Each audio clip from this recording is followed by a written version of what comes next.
Good morning students, मैं CM Sharma स्वागत करता हूं आप सभी का इस ऑनलाइन स्टडी प्रोग्राम में। आज हम 8वां अध्याय शुरू करेंगे, ऊंचाई और दूरी। ये त्रिकोणमिति का ही चैप्टर है, ठीक है। तो देखिए ऊंचाई दूरी में क्या होता है। यहाँ पर जो 8वां चैप्टर है, हाइट एंड डिस्टेंस, ऊंचाई और दूरी। यहाँ पर देखिए आपको कुछ कोणों के बारे में जानकारी होनी चाहिए इस चैप्टर को शुरू करने से पहले। तो सबसे पहले क्या बेटा, इसमें देखिए जैसे कोई टावर है या बिल्डिंग है, ट्री है, कुछ भी है ना, इसके टॉप को हम नीचे से देखते हैं। यहाँ से ग्राउंड फ्लोर से नीचे से इसके टॉप को देखें, ऊपर को, है ना, ऊपर की तरफ देख रहे हैं, बेस पे से इसको मिला देंगे। नीचे से ऊपर को देखेंगे तो जो एंगल बनेगा आइज के साथ और हॉरिजॉन्टली बिटवीन, तो ये एंगल जो बनेगा, इस एंगल को कहते हैं हम, इस कोण को कहते हैं हम, क्या कहते हैं इसको, उन्नयन कोण। उन्नयन कोण, इस कोण को हम उन्नयन कोण कहते हैं। जब नीचे से ऊपर की ओर किसी चीज को देखते हैं तो हमारी आंख के साथ जो कोण बनेगा उस कोण को हम उन्नयन कोण या उन्नतांश कोण भी कहते हैं इसको। जैसे कि आप देख रहे हैं ये बोर्ड है, इसका ऊपर कोना दिखाई दे रहा है, उसकी तरफ मैं देखूं यहाँ से तो मेरी आंख के साथ और बेस के पैरेलल में इस तरह से ले लूंगा लाइन, तो ये पेन और एक रे यूं जा रही है उसकी तरफ, इसके बिटवीन जो एक कोण बना, इस कोण को हम कहते हैं उन्नयन कोण, उन्नतांश कोण। उन्नतांश कहिए या उन्नयन, एक ही बात है, ठीक है। तो याद रखना है कि उन्नयन कोण कब बनता है, जब नीचे से ऊपर की तरफ किसी चीज को देखें, छत पे खड़े होकर के ऊपर की तरफ देखें किसी चीज को, प्लेन उड़ रहा है साहब, हमारी आंख के साथ कितना एंगल बन रहा है, या हम किसी पेड़ की चोटी को देख रहे हैं, ऊपर की तरफ देख रहे हैं, बिल्डिंग के टॉप को देख रहे हैं, ऊपर की तरफ जब भी देखें कुल मिलाकर के, तो जो कोण बनेगा आंख के साथ में उसे हम उन्नयन कोण कहते हैं। इसी तरह मान लीजिए कि हम किसी बिल्डिंग में ऊपर बैठे हैं या ऊपर एरोप्लेन में बैठे हैं, टावर के ऊपर बैठे हैं, ऊपर से हम नीचे की तरफ देखें, इधर देख रहे हैं साहब हम, ठीक है। यहाँ पर कोई ऑब्जेक्ट है पी पॉइंट पर, तो जब ऊपर से नीचे देखेंगे तो आंख के साथ जो कोण बनेगा वो यहाँ अंदर नहीं बनेगा, वो कोण बेटा क्षैतिज के साथ बनेगा। ये क्षैतिज के साथ मैं रेखा खींच दूंगा, ये कोण मान ले थीटा है, तो इस कोण को कहते हैं हम अवनमन कोण। क्या कहते हैं, अवनमन कोण, ठीक है। तो ऊपर से जब नीचे की तरफ देखेंगे तो अवनमन कोण बनेगा। इन कोणों के आपको नाम याद करने पड़ेंगे, बहुत ज़्यादा नहीं है, दो ही कोण है, एक उन्नयन कोण, एक अवनमन कोण। जब नीचे से ऊपर देखेंगे उन्नयन कोण बनेगा, और ऊपर से नीचे देखेंगे अवनमन कोण बनेगा।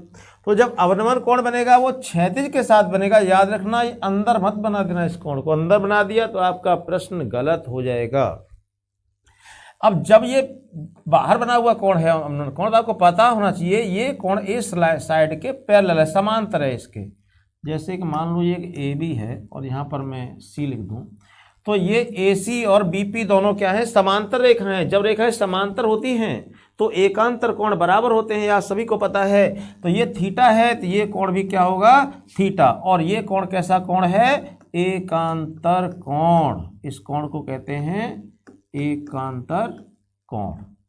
आया समझ।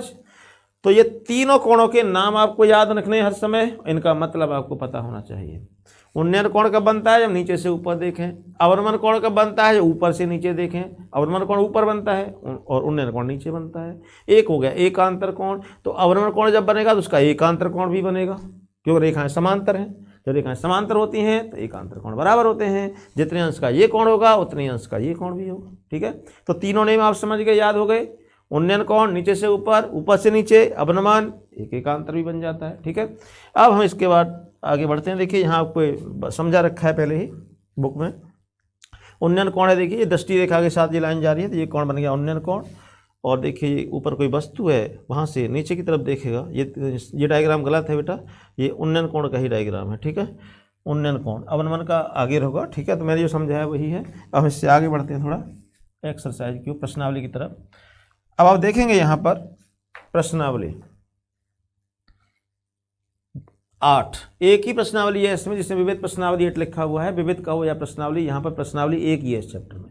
इसका पहला प्रश्न देखिए, प्रथम क्वेश्चन क्या है, एक ऊर्ध्वाधर खंबे की परछाई खंबे की ऊंचाई के बराबर है तो सूर्य का उन्नयन कोण क्या होगा। इस प्रश्नावली में बेटा आप सभी को ध्यान रखना है कि सभी प्रश्नों में सबसे पहले आपको फिगर बनानी है, डायग्राम बनाना है, चित्र बनाना है। जब तक आप डायग्राम नहीं बनाएंगे, चित्र नहीं बनाएंगे, सही से आकृति नहीं बनाएंगे, तब तक प्रश्न हल नहीं होगा। प्रत्येक प्रश्न में आकृति बनाना अनिवार्य है और आकृति सही बननी चाहिए। यदि आपने आकृति गलत बना दी तो उसका सॉल्यूशन जो हल है वो अपने आप गलत हो जाएगा। यदि आपने आकृति गलत बनाई तो एक जानवर पहले ही समझ जाएगा कि ये गलत है, वो आपके हल को, सॉल्यूशन को, जो कुछ लिखा है उसको वो नहीं पढ़ेगा। इसलिए सबसे पहले आपको उसका डायग्राम, जो आकृति है, बिल्कुल सही बनानी है। आकृति सही होगी तभी तो हमारा प्रश्न सही हल होगा। यदि आपने आकृति गलत बना दी तो उसका हल तो अपने आप ही गलत हो जाएगा, फिर उसको एग्जामिनर नहीं पढ़ेगा। इसलिए सबसे पहले डायग्राम बनाना है और बिल्कुल सही बनाना है आपको, ठीक है। तो देखिए डायग्राम कैसे बनेगा। क्वेश्चन नंबर 1, एक ऊर्ध्वाधर खंबा है, तो हम मान लेते हैं कि ये खंबा हो गया, ठीक है, ए बी। इसको हम मान लेते हैं कि ए बी क्या है, एक खंबा है, ठीक है। इसको मैंने मान लिया कि ये खंबा है, ठीक है। तो है नहीं खंबा, लेकिन खंबा मान लिया है, ये खंबा है। कहता है एक ऊर्ध्वाधर खंबे की परछाई खंबे की ऊंचाई के बराबर है। इसकी ऊंचाई भी दी नहीं है। इसकी ऊंचाई को हम h मीटर मान लेते हैं, h मीटर, ठीक है। इसकी ऊंचाई को हमने मान लिया h मीटर, ठीक। और इसकी जो परछाई है, कह रहा है इसकी जो छाया है, परछाई, इसकी ऊंचाई के बराबर है। तो देखिए इधर ये इसकी हो गई परछाई, मान लेते हैं BC परछाई है और ये इसकी ऊंचाई के क्या है, बराबर है। अब इस C बिंदु को मैं वहाँ पर मिला दूंगा ऊपर इस तरह से, तो ये इसका उन्नयन कोण बन गया नीचे, जैसा कि बोल रहा है। उसके शिखर का उन्नयन कोण ऊपर लिखा है, देखिए, तो ऊंचाई के बराबर। तो सूर्य का उन्नयन कोण क्या होगा, तो उन्नयन कोण नीचे ही तो बनेगा। उन्नयन कोण तो नीचे बनता है हमेशा, सूरज तो ऊपर होगा, है ना।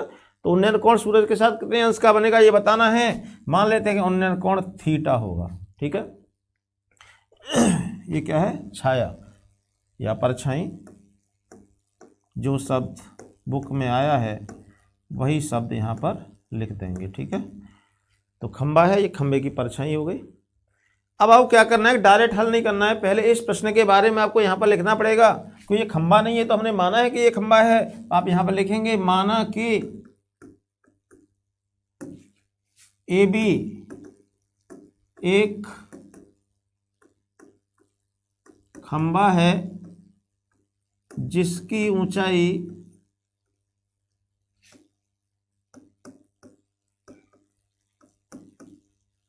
h मीटर है तथा BC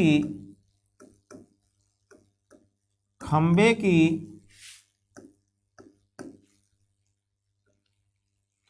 परछाई है।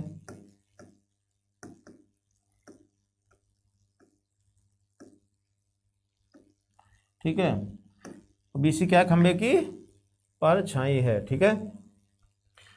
खंबे की ऊंचाई h मीटर हमने मान लिया। प्रश्न के अनुसार परछाई की लंबाई भी खंबे की ऊंचाई के बराबर है।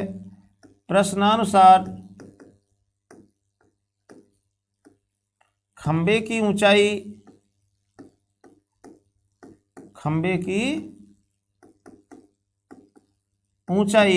बराबर है परछाई की लंबाई, ठीक है। जितनी खंबे की ऊंचाई है वही उसकी लंबाई है। तो ये हमने यहाँ पर माना है, तो ये आपको लिखना पड़ेगा। इस चैप्टर में जितने प्रश्न हैं सभी प्रश्नों में आकृति बनाना अनिवार्य है। फिर इस आकृति के बारे में आपने जो कुछ भी माना है वो आप यहाँ पर माना है करके लिख देंगे, और इसे लिखना अनिवार्य है, कंपलसरी है। यदि आप ये नहीं लिखेंगे तो आपके बोर्ड में नंबर कटेंगे, ठीक है। इसलिए आप ये लिखना न छोड़ें, इसमें रचना नहीं लिखनी है। जैसे जो कुछ माना है उसे अपने शब्दों में लिख दीजिए, इसमें कोई प्रॉब्लम वाली बात नहीं है, ठीक है। और एक लाइन में आ जाए, 2 लाइन में, 4 लाइन, जितना आ जाए लिख दीजिए जल्दी से फटाफट। 2-3 लाइन, बहुत अधिक आधा पेज नहीं भरना है इसमें आपको। 2-3 लाइन में लिख दोगे बस, 1 लाइन में भी हो सकता है। जो कुछ दिया है वो आप इसमें लिख देंगे, जो कुछ माना है आपने। इसके बाद आप क्या करेंगे यहाँ पर, अब आप त्रिभुज को लेंगे। त्रिभुज ABC में, ये त्रिभुज है ABC, और इसमें क्योंकि ये खंबा सीधा खड़ा है तो ये कोण हो गया आपका 90 अंश का। समकोण बन गया ये, तो समकोण त्रिभुज हो गया। अब समकोण त्रिभुज में ही तो sine theta, cos theta, tan theta, cot theta ये सब लगते हैं, तो त्रिकोणमितीय अनुपात है। अब इसमें देखिए आपके पास कौन सी दो भुजाएं हैं जिनमें आप संबंध स्थापित कर सकते हैं। तो कर्ण का तो कोई लेना देना नहीं है, न तो दिया है, न ज्ञात करना है, न कोई मतलब है उसका। हमें यह दिया था कि खंबे की ऊंचाई परछाई के बराबर है, दोनों बराबर है, तो इसको हमने एच मीटर मान लिया है, तो ये भी तो एच मीटर होगा, फिर होगा नहीं होगा बताइए, दोनों ही एच मीटर रहेंगे फिर, है ना। अब इस भुजा का नाम क्या है, लंब, और इसका नाम क्या है, आधार, क्योंकि थीटा जहां बनता है वहीं पर आधार होता है, तो थीटा तो आधार हो गया, ये लंब हो गया। तो लंब और आधार दोनों आते हैं, वो कौन सा सूत्र है, टेन थीटा। देखिए साइन कॉस टेन, इन तीनों में से कोई एक फॉर्मूला इसमें लगना है, और वो किस पर डिपेंड करेगा, इसकी साइडों पर डिपेंड करेगा कि कौन सी साइड आपको दी हुई है, कौन सी आपको ज्ञात करनी है। उन दोनों भुजाओं में आप संबंध देखिए किस में आएगा। आपने लाल बट्टी कक्का पढ़ा है, यदि लंब और कर्ण में संबंध, मान लो ये दी है, ये फाइंड करनी, ज्ञात करनी हो, या ये दी हो, ये ज्ञात करनी हो, तो लंब और कर्ण तो साइन थीटा आएगा, लंब बट्टे कर्ण बराबर साइन थीटा लगेगा। आधार और कर्ण में संबंध निकालना हो तो कॉस थीटा लगेगा, लंब और आधार में लगाना हो टेन थीटा लगा दो, है ना। लगाने के लिए हम कॉट भी लगा सकते हैं, कॉट आधार बट्टे लंब, फिर थोड़ा और आपको थोड़ा और लगता है कि साहब बहुत दूर पहुंच गए हम, शुरू में स्टार्टिंग में ही सही है साइन कॉस टेन में, है ना। इन तीनों में से कोई एक फॉर्मूला लगा देंगे साइन कॉस टेन में से, और कौन सा लगाएंगे वो डिपेंड प्रश्न के ऊपर करेगा कि कौन सी साइड भुजा में हमें संबंध लेना है। तो यहाँ पर ये लंब है और ये आधार है, तो लंब और आधार किस में आते हैं, टेन थीटा में आते हैं, है ना। तो आपने पता है बेटा, नहीं पता याद कर लीजिए, लाल बट्टे कक्का आपने पढ़ा, लाल बट्टे कक्का, तो सबसे पहले 1 2 3 4 5 6, तो साइन थीटा बराबर क्या होता है, लंब बट्टे कर्ण, कॉस थीटा होता है आधार बट्टे कर्ण, टेन थीटा लंब बट्टे आधार, कॉट थीटा आधार बट्टे लंब, सेक थीटा कर्ण बट्टे आधार, कोसेक होता है कर्ण बट्टे लंब। हमें यहाँ पर लंब और आधार में संबंध चाहिए, तो ये क्या होता है, टेन थीटा होता है साइन कॉस टेन। तो आप टेन लगा दो, या आधार बट्टे लंब लगाओगे तो कॉट लगा सकते हो, है ना, दोनों में कोई भी लगा सकते हैं आप। तो हम टेन लगा लेते हैं यहाँ पर, ठीक है। देखिए तो आप यहां पर लिखेंगे ए बी बट्टा बी सी बराबर टेन थीटा, क्योंकि दो भुजाएं बेटा, ये एच मीटर, ये भी एच मीटर, ये लंब है, याद है लंब आधार किस में टेन थीटा में आता है, इसलिए हम टेन थीटा यहाँ पर लगाएंगे, अप्लाई करेंगे। तो ए बी कितना है हमारा एच, यहाँ एच आ जाएगा, बी सी कितना एच, यहाँ भी एच आ जाएगा, थीटा हमको ज्ञात करना है, तो थीटा को थीटा छोड़ देंगे। अब एच से एच कट गया एक बार, वन टाइम, तो ये हो गया टेन थीटा बराबर 1। अब टेन है तो ये टेन थीटा में 1 किसकी वैल्यू होती है बताइए, टेन 45 डिग्री की। तो आप यहाँ लिख देंगे टेन 45 डिग्री, ठीक है। और दोनों साइड कंपेयरिंग तुलना करेंगे तो थीटा पर कितना हो गया, 45 अंश हो गया ना, 45 अंश। अब आप लिख देंगे अतः, अब आपको आंसर उसी सेंटेंस में देना है जैसे प्रश्न पूछा है, सूर्य का उन्नयन कोण क्या होगा, तो आप लिख सकते हैं यहाँ पर अतः सूर्य का उन्नयन कोण बराबर 45 अंश आंसर।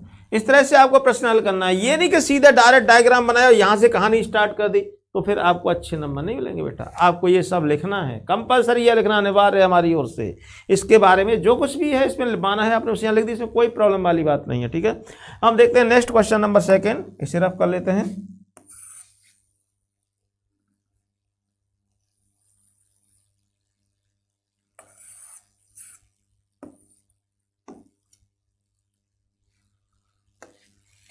देखिए सेकंड क्वेश्चन, यदि एक मीनार के पाद बिंदु से 100 मीटर की दूरी से उसके शिखर का उन्नयन कोण 60 अंश है, तो मीनार की ऊंचाई बताइए। इसमें एक मीनार है ना, तो हम मीनार बना लेते हैं यहाँ पर।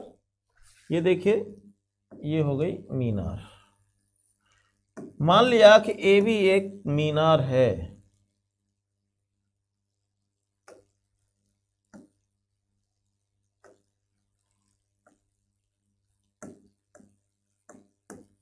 ठीक है, और ये कहता है कि इसके आधार से 100 मीटर दूर जो पाद बिंदु है इसका नीचे, यहाँ से 100 मीटर दूर, तो यहाँ से 100 मीटर दूरी पर कोई बिंदु ले लीजिए, ये भी मान लो ये सी बिंदु है और इसकी दूरी है 100 मीटर। 100 मीटर दूरी पर कोई बिंदु है, उस बिंदु से इसके शिखर का उन्नयन कोण 60 अंश है, तो यहाँ से आप ये कोण बना देंगे इसके शिखर के लिए ये कोण हो गया 60 अंश। ठीक है, कहता है तो मीनार की ऊंचाई ज्ञात कीजिए। मान लेते हैं कि मीनार की ऊंचाई h मीटर है। ठीक है, समझ में आया ना। तो ये डायग्राम बन गया। इस डायग्राम के बारे में आप यहाँ पर लिख देंगे, माना कि ए बी एक मीनार है जिसकी ऊंचाई h मीटर है, जिसकी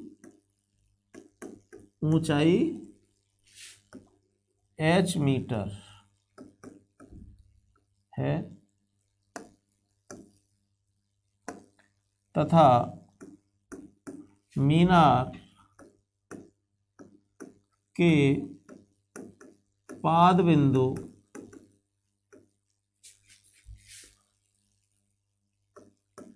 से 100 मीटर की दूरी पर कोई बिंदु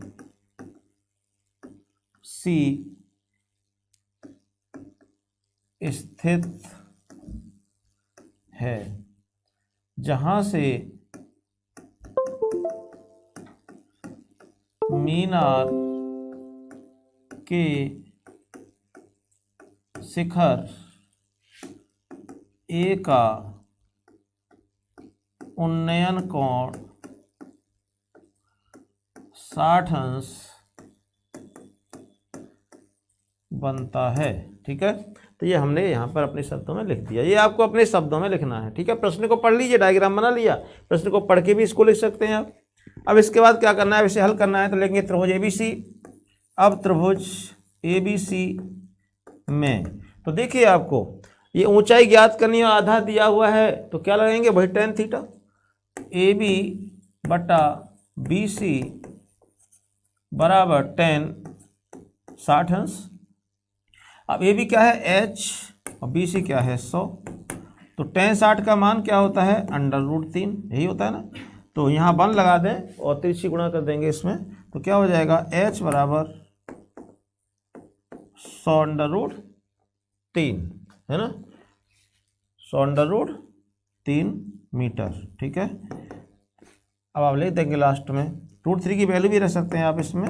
√3 की वैल्यू पता है ना 1.732 गुणा कर सकते हैं, तो इसे आप लिख सकते हैं 173.20 मीटर। ठीक है, तो ये आंसर, क्योंकि आपको ऑब्जेक्टिव तो दिया नहीं जाएगा, यहाँ पर हम देखें आंसर, तो हमारा आंसर आ चुका है 100√3 मीटर। ये आंसर सही है। ठीक है, पेपर में इस तरह से ऑप्शन नहीं दिए जाते, आपको सॉल्व करने के लिए दिया जाता है क्वेश्चन। आप लास्ट में लिख देंगे कि अतः मीनार की ऊंचाई बराबर 173.20 मीटर, और ये लिख देंगे आंसर। ठीक है, तो इस तरह से आप प्रश्नों को हल कर लेंगे। मैं चाहता हूं कि आप यहाँ पर प्रश्न नंबर 1 से लेकर के प्रश्न नंबर 6 तक के, जो प्रश्न नंबर 6ठा प्रश्न है, यहाँ तक के सभी प्रश्नों को आप हल कर लें 1 से 6 तक। आपके सामने यहाँ तक कोई प्रॉब्लम आएगी नहीं, लेकिन फिर भी कोई प्रॉब्लम आए तो मुझे बता देना। ठीक है, इसके बाद आगे के जो प्रश्न हैं जो मैं आपको आने वाली नेक्स्ट वीडियो में समझाऊंगा। ठीक है, अगर आपके सामने यहाँ से 30 नंबर से 6ठे नंबर तक किसी प्रश्न में कोई प्रॉब्लम आए तो आप मुझे बता देना, मैं वो प्रश्न आने वाली वीडियो में समझा दूंगा। और यदि कोई प्रॉब्लम आपके सामने नहीं आती है बेटा, तो फिर क्या है कि हम आपको आगे के नेक्स्ट क्वेश्चन 7 से स्टार्ट करेंगे नेक्स्ट वीडियो। ठीक है, so thank you very much for watching my video. Okay, bye.